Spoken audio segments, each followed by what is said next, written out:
Hi there, everybody. Welcome back to Leading Our Own Way. We're up to part 3 of this week's episode of the show. We're diving even deeper into our conversation with this week's guest. Let's continue exploring their inspiring journey. If you've missed part 1 and 2, definitely go back and catch up. Also, if you're not subscribing, please subscribe. Enjoy the rest of the show. See you soon. So you were doing that for quite a long time then. So it got successful after a year. Yeah, it was successful. So then I bought a house here with my sister. Yeah. And I was working from home. The 3rd bedroom became my office. And then my sister started working with me after she finished her job. She was doing the data entry for me because I had quite, like I said, large companies that I was doing payroll, the bookkeeping, secretarial work as well. How old are you at this point? How old was I at this point? 32, 33. Yeah.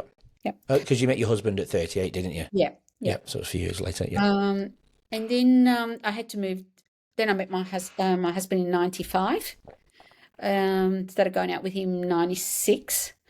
And I moved the office to Carlton, in a little office in Carlton. And whilst there, I got involved with the association there. And they asked me if I would like to go on the committee. And I know what it's like on the committee. I would do all the work and the president would take all the glory. So I said, look, I'm happy to come on the committee, but I want to be president. I said, I'm not going to be a committee member. And they said, oh, but such and such wants to be. And I said, well, that's your choice, right? So anyway, they made me president. So I was there for 7 years. Wow.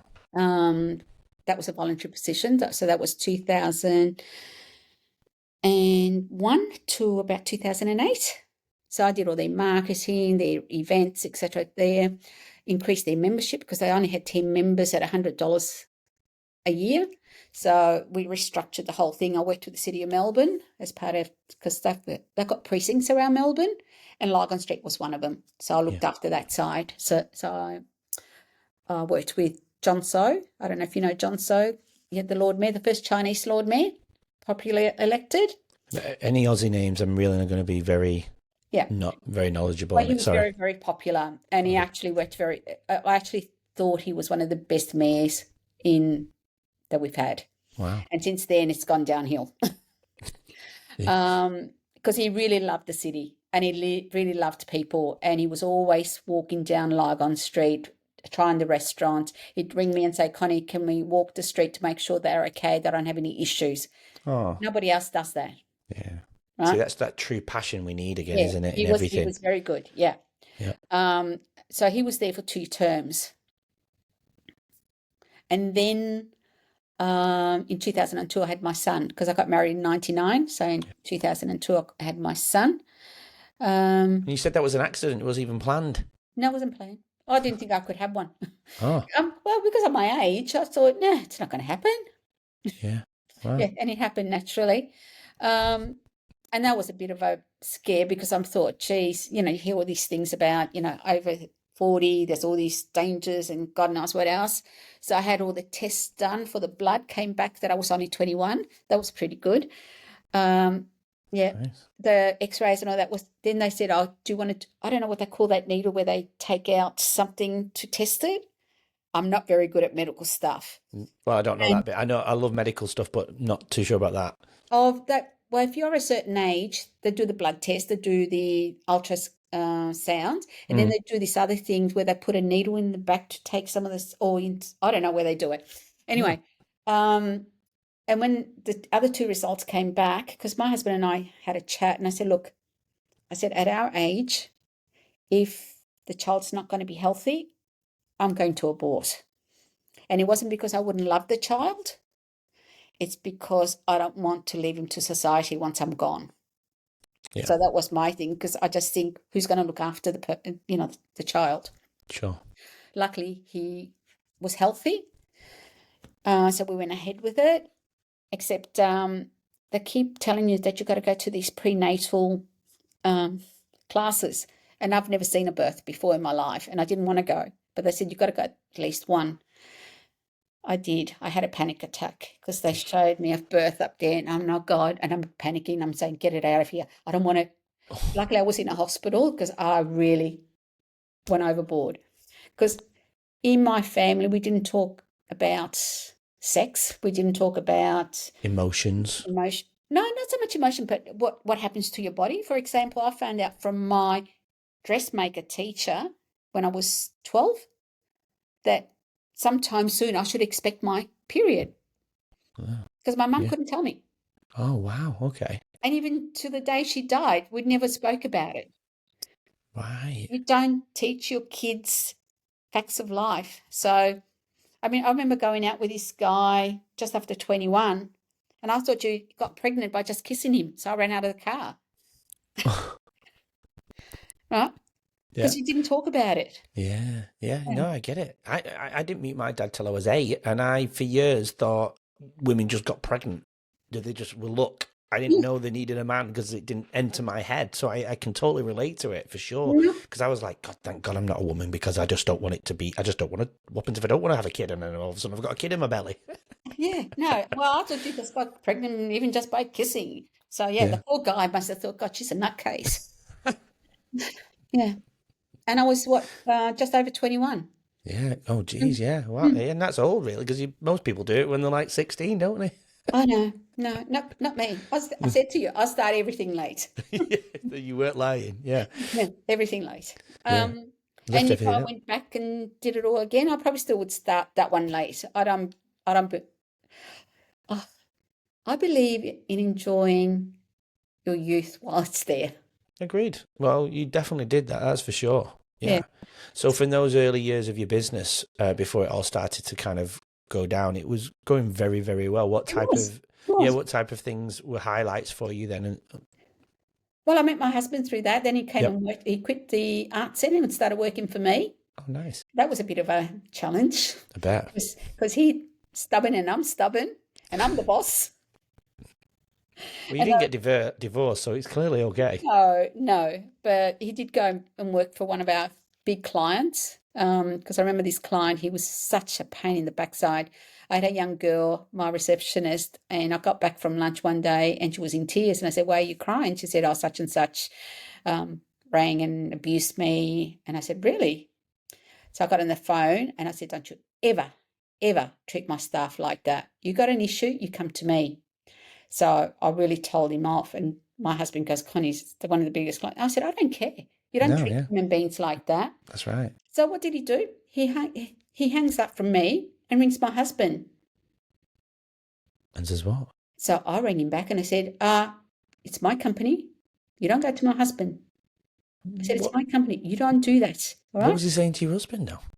Oh, something about that I was rude, that I was this. And I said, "I wasn't rude." And I said, "I wasn't rude, but I was telling you off for making my young secretary cry." Yeah, good. So then my husband goes, "I think we need to patch things up. Why don't we take him out to dinner, him and his wife?" And I said, "Okay, fine." I said, "I don't really want to." So we went to Lazar's in Johnson Street, which used to be a great meat place, right? So that was one of my favourite restaurants. So they knew me. So they were really obliging, etc. So, because they go, "Yes, Connie, what would you like, Connie?" and that sort of stuff. He goes, "Oh, so if I come back here, will you treat me the same way?" And they said, "Sure, no problems." Anyway, we're eating dinner, and his wife was so beautiful. She was such. I actually turned around in front of him and I said, "I'm sorry," I said, "I need to ask you this. Why are you married to him?" I said, "You're so nice. And he is so." I said, "I don't know. It's all right." So I'm assuming that business relationship, ended that night. No, Oh, he got kicked out. oh, right. He Okay. wasn't a very nice person. He was a consultant to this company, Okay. and apparently he was, excuse the word, I don't know. The word is the SCR screwing other. Yeah, they were actually not very happy. So Yeah. eventually they got rid of him because he really damaged the brand. That's a shame. Well, at least your relationship stayed with the business, I suppose. Oh, but I'm not normally rude. But at the same time, I won't sit back. I don't care if you're a client. That's not being rude. That is standing up for your Yeah. staff. I'm sorry. Yeah. I'd rather my staff be valued than having a high client. Another one will come along, Mm. you know. So, So that happened. So I was there. Then I moved into a bigger office. But once my child came, I actually moved back home because I wasn't using the office much because I was going out to clients. Yeah. And then eventually I got a bigger office when I went back in actual Lygon Street itself. I quit the association in 2008, and that's when I thought, I've had enough of these financial things. I'm really not an office person. I want to get out and about. And I really enjoyed doing the marketing and the events for Lygon Street as well. So I started the event management side. Right. I So, was wondering how that was going to come in. yeah. And that was, so I started the company in 2008 and it was doing reasonably okay. And it's only when I met this guy in 2012 that things started going downhill because I trusted him. I trusted his vision in what we had in mind to do to the Italian community here in Australia, because Italy has moved forward, but the events in this country have stayed back in the 50s and 60s still. So I was trying to bring the new Italy into Australia, still incorporate some of the old because it's important not to forget the history, but wanted to incorporate the new Italy. And when I met this guy, he seemed to have the same ideas as me because he was only fresh off the boat, he used to say. So I believed him. I did Google him, but I couldn't find anything negative about him. I believed all his stories. What were some of those stories? Oh, I told you that his dad is the richest man in Italy. Nothing moves in or out of Italy unless his dad gives the seal of approval. Yeah. He worked on these big ocean liners. He worked in London. The Crown brought him out to be the chef here. Oh, all these stories, and he knew this prince and that prince and etc. So he basically, and look, it's my fault. I really, looking back on it now, I think you were an idiot believing all that rubbish that he was, because it was very unbelievable, but I believed it. Yeah. And I think I was just grasping at something to make it happen. So how was your business at this point? No, you've met him because I know you had a lot of stars coming over. Was this already happening? No, the stars didn't come out till later. Right. Yeah, Okay. no. But It was, your business was thriving or not when you met him? it was doing okay. It was doing okay because I still had my bookkeeping on the side. Okay. Yeah.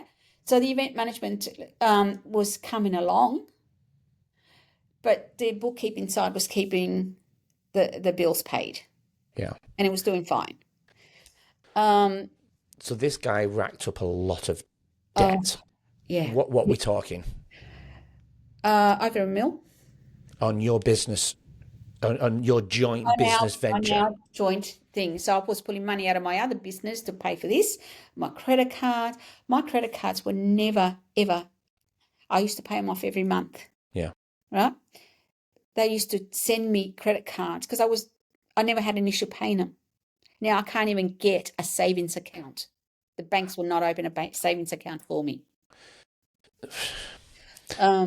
Was you both your names on the business? Was it official or was it yours and he was just tagging along? No, his name was on ASIC, but he didn't sign the agreement. Not that would have mattered because when I did take him to the lawyer, I took all the books in there, what was left. My lawyer, he did come in. After he left, he said, Connie, you can take him to court. You will win, but you will lose because he doesn't have a cent to his name. Even my lawyer saw that he was a con man. Even my young son of 10 saw that he was a con man, but not me. How didn't you see it then if everyone else did? I had blinkers. I believe if you tell me something, Andrew, I believe it. Why would you lie to me? I don't lie to you, so why would you lie to me? Yeah. And I get it because I'm the same. Yeah, I take you at your word. It's only after all this happened that I went to Italy and then found out that his father is I shouldn't say it's just a normal human being who worked at the Fiat factory. That's all he was, taking a little salary monthly. His mother was a housekeeper, right? His sister worked in a pharmacy part-time. He had nothing. then I get a phone call from his ex-mother-in-law, which I didn't even know he was married. And that was a disaster too, because their daughter went to the place where this guy comes from. She fell in love with him. He saw stars. He wanted to come to Australia to make a big thing of himself. And I found out all this after it happened to me, because she rang me out of the blue and she found out what happened to me. So they get married. This poor young girl's parents, they got this lovely restaurant in Edith Vale. So because he's supposedly a chef, they give him to run it as well. I used to live up that way. I used to live in Chelsea near Edith Vale, yeah. Anyway, he sent them broke. They lost the business. They almost lost their house. The father-in-law had a heart attack. The mother-in-law is still suffering from cancer.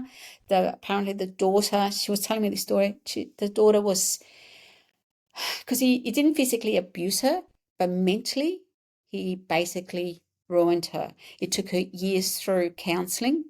So now eventually she's found somebody who actually has built her up again. Oh, good. Right. So he's the type of person, and he does that to everybody, but nobody takes him to court because he's got nothing. Surely somebody could do something about this. Well, that's what the Italians say. Why isn't this guy in jail? Yeah. So for you then, what was the first point that you realised, shit, he is, we've got $1 million in debt. Holy shit. Did you see it ranking up, or was it all of a sudden you found out it was $1 million? It just raked up because he wasn't forthcoming with budgets. He wasn't forthcoming with things. We turned up at the event, right? And people say, oh, we're not leaving this here until it's paid for. Credit card comes out, because on the day of the event, you can't let them go. Yeah. You've got to stay. The other thing that he did is he brought in this ticketing company into that exhibition that we were supposed to do. And they were supposed to do the clicker, so we know exactly how many people go through each day. Now, we were expecting about 25,000 people over the 3 days. I think we got about 10, right?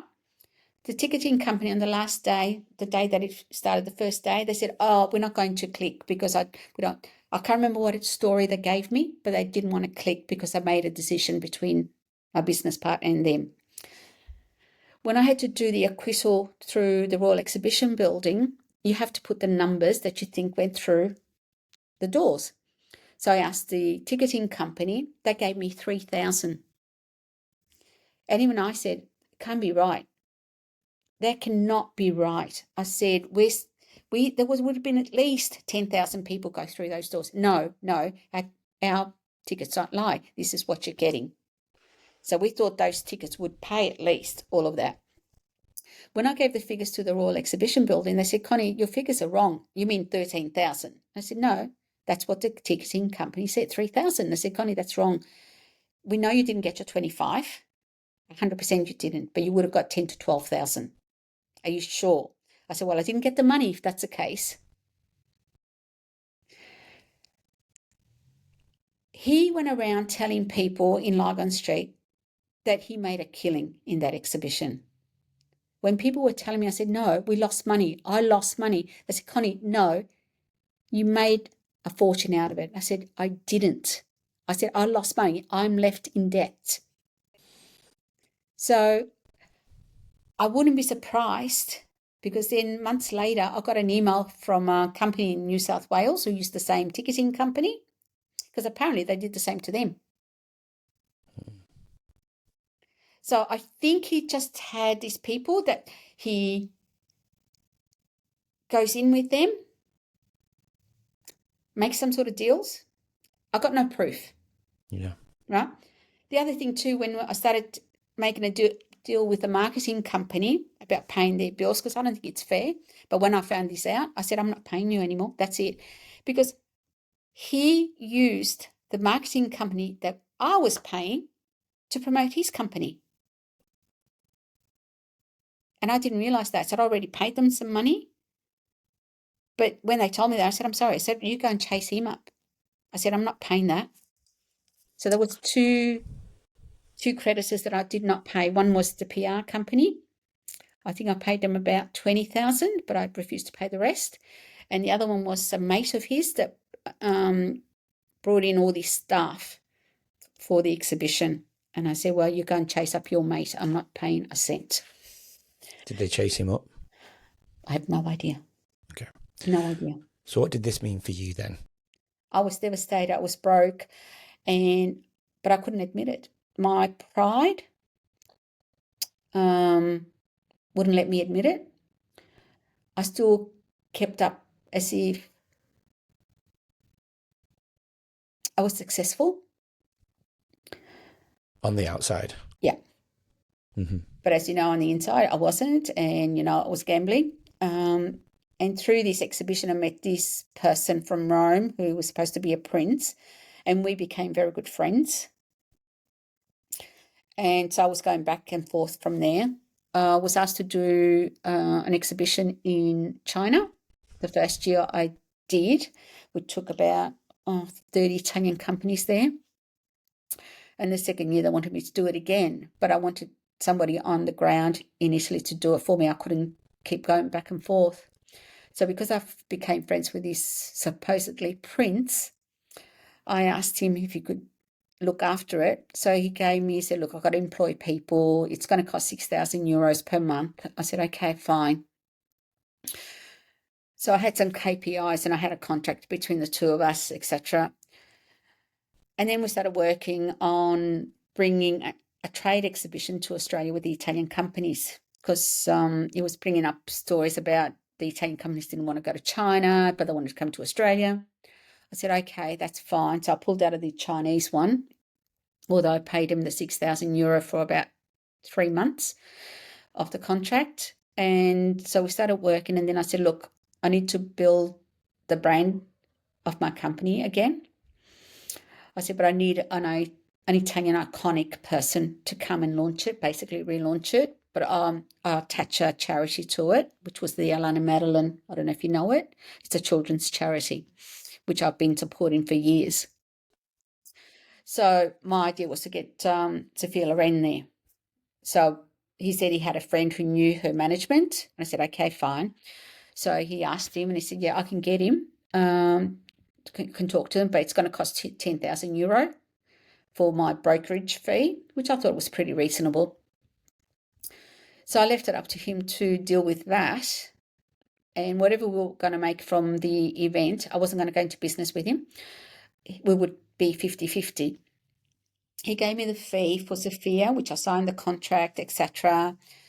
But he kept saying to me, they only want to talk to me. It's easier for them because they know me. They want me to come and inspect the place. So I had to pay his first class airfares and accommodation. And when Sophia was coming out, he had to come with them, first class as well. But luckily with that one, I got it sponsored by Etihad, the whole lot of them. And the Crown was the sponsor for the accommodation. But after I paid Sophia the full fee that she asked for, I get this phone call from the prince saying that the management asked for an extra 50,000 euro cash, but that could not go through the books. And he said, I've paid it out of my own pocket. I had to borrow it from my brother. He said, and I said, but why? I said, surely, no, that's what they want to do. And I said, okay. I couldn't postpone it because it was already advertised. And I kept getting pressured about the 50,000 euro to pay him. So before he got here, I had to pay him the 50,000 euro because he reckons his brother was on his back all the time. They came here with him. And whilst they were here, something wasn't gelling. Something was really weird. With her? No, Sophia was beautiful. Oh. No issues with her. Her management was fine. But between the prince and them, there was something not quite right. And I even said it to my husband. I said, there's something funny here. And he goes, what do you mean? I said, I don't know. I said, Sophia barely wants to be near him. She didn't even want a photo with him, basically. But he pushed himself in. And the management was a bit funny as well with him. Anyway, the night went well. But once they went back, I WhatsApped the manager and I said, look, I know we're not supposed to discuss this. And I know you're not you're not going to give me an invoice for it. I said, but can I please have something in writing that you got 50,000 euro from me? Cash. He rang me straight away and he said, what are you talking about? Oh, fuck, I knew it. Huh? He said, what are you talking about? I said, well, he paid you 50,000 euro cash because apparently you needed that or whatever. He said, no. He said, take it up with him because we didn't get it. Within 10 minutes of that, I get a phone call from the prince saying, why did you say that to them? You better ring him back and say you made a mistake. Why? That was supposed to be not discussed. It was supposed to be between us two. And I said, yeah, but I need something to put through my books. He goes, ring him back. You're embarrassing me. I said, I'm not embarrassing you. I said, I need something in writing. So he was really angry. And 30 minutes later, I get an email from him. That was my brokerage fee. I said, how can that be your brokerage fee? I paid your friend the brokerage fee of 10,000 euro. What did you do for 50,000 euro? And if that was your fee, why didn't you tell me from the beginning? Yeah. Right? So that was that. Then from there, I thought, I'm not dealing with Italians anymore. I've had it. So I went to a broker in America to get Alec Baldwin out. So that was going really well. Except 3 weeks before the event, Alec pulls out of the event. After doing all the marketing, he did interviews on Australian TV, magazines, etc. He pulls out, no reason given. And to this day, I do not know why. But the broker didn't give me the money back. Is it normal for celebrities to pull out like this? Yeah. Is that? It is known that it can happen. Yeah. But normally they have to give you a reason. Sure. But you didn't get one. I didn't get one. So I don't know whether something happened between the broker and him, because I had another charity attached. And one of the CEO from that charity made a stupid comment to the paper about Alec, and Alec wasn't happy about it. I don't know. To this day, I do not know what happened. I know it wasn't me. Anyway, so I took this guy to court in California because America is very different to us. Yeah. The broker you took to court. Yeah. Well, he had the money. Yeah. Right? I won the court case. I got 20,000 USD dollars back, but the rest I didn't get back at all. So then, so that was not. Then I went to a lawyer here because they said they were a management company for overseas, and I thought, that's it, I'm dealing with Australians only. So I started working with them, one, to get the lawyer in America to get my money back from this guy, but also see if I can replace Alec with somebody else. And that's how Susan Sarandon came into the picture. Right. She was basically a replacement. And that was very, very difficult dealing, not with her, because I never spoke to her, but with the people here, a legal company. And it was this woman, she very controlling, was very difficult to get things out of her. But in the meantime, she said that Goldie Hawn wanted to come to Australia. Would I be interested in bringing her, right? And I'd go 50-50. I said to her, look, I don't have money because I've paid Alec, I'm paying Susan, but I had somebody on the side who wanted to work with me. Like I said, everybody wanted to work with me at the time. Now they won't touch me. So he had some money left over from his grandmother, and he said, look, I'm happy to put up the money up front. And he said, when we get the ticket money, I'll take mine out first and then we'll split, right? I did all the work and all that. So we were working with Susan Sarandon and Goldie Hawn at the same time. It comes back that, according to these lawyers, the Goldie wanted $100,000. Join us tomorrow to hear more from today's incredible guests and learn valuable insights to help you lead your own way. Don't forget to subscribe. We'll see you then.